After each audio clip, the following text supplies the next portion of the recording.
Hey, what's going on, everyone? Thank you for tuning in and checking out the video. So this is going to be a quick breakdown of the matchup between Alexander Gustafsson versus Anthony Johnson going down in Sweden on Saturday night. Big implications on the line for this fight. The winner should get a title shot against John Jones.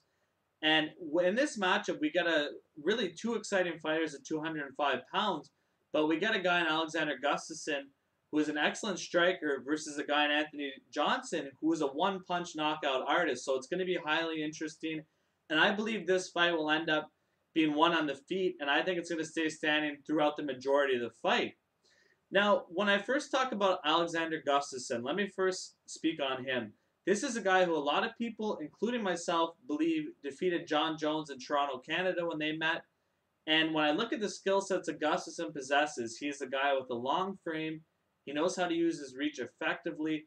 Excellent jab. I've seen him hurt people with the jab in the past. Vicious right hand. Along with he knows how to circle away from punches, he also uses movement. And if you get too wild, Alexander Gustafsson will counter you as well. Good takedown defense. So I really enjoy watching Gustafsson fight, and very good striking from him. I'm highly impressed because a lot of MMA fighters don't know how to use their range properly and their reach, and that Alexander Gustafsson knows how to do very well.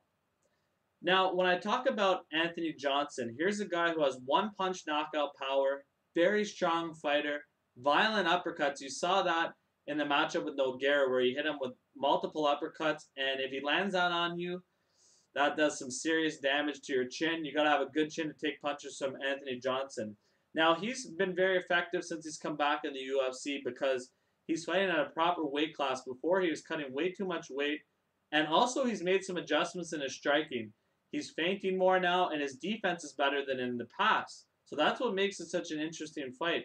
Along with Johnson, some people may not know, actually has a wrestling background as well. Now, when I look at this fight and I give out some advantages, number one, I'd have to say that Anthony Johnson is the more powerful fighter of the two. He's also the stronger fighter. Those are just two of the advantages I give out for him in this matchup. Now, if I'm looking at Gustafsson, what advantages does he have over Anthony Johnson? Gustafsson, I believe, is a better striker of the two.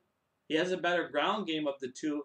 Also, he has that big reach advantage in this fight.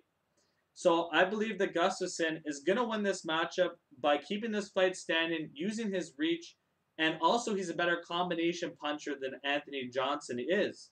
But nonetheless, this is going to be a highly entertaining fight, and with both of them standing up, like I believe throughout the fight, I mean, it gives an opportunity for Anthony Johnson to land one of those big uppercuts, or really any punch that he connects cleanly with. It can end at any point. So that's why it's going to be such an interesting fight. And that's why you can never count on a guy like Anthony Johnson. But I think it's a little too much for him to get the victory. He has to go to Sweden, taking on Gustafsson. Gustafsson has a ton of momentum from the John Jones fight, where he just looked outstanding in that matchup against a world-class fighter, and I believe the best pound-for-pound fighter in the sport in John Jones.